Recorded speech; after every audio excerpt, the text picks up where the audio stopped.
બોલો દાદા, તમારું નામ શું હતું? રણછોડભાઈ. તો તમને શેની તકલીફ હતી? મને લેવરનો ઓજો હતો.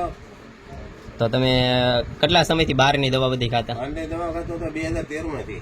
તો તમને એમાંથી કઈ ફાયદો થયો હતો? મને ઘડીક મટી ને સારું થઈને બધું હતું એમ થઈ જતું.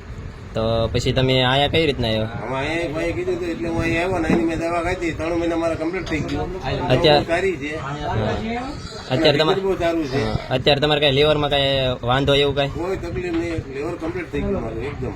એકદમ એમ ને? એકદમ થઈ ગયું. 3 મહિનાની અંદર લેવર કમ્પ્લીટ થઈ ગયું. તમે કઈ કઈ દવા ખાધી તો? દવા ખાતો એક લાલ પેકેટ આવતું એક સફેદ પેકેટ આવતું હતું. લવાય બતાવું.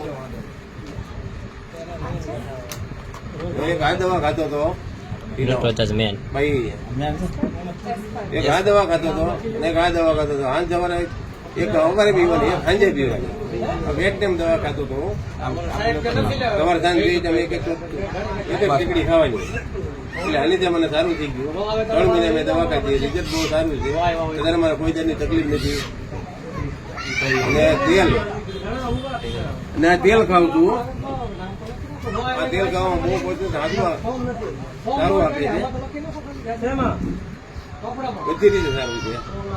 પગમાં ખાલી શરદી બંધ થઈ ગઈ, ગોટલા શરદી બંધ થઈ ગયા, શરીરમાં દુખતું બંધ થઈ ગયું, ખોરાક સારો હાલે છે, બધું કમ્પ્લીટ ઓકે થઈ ગયું.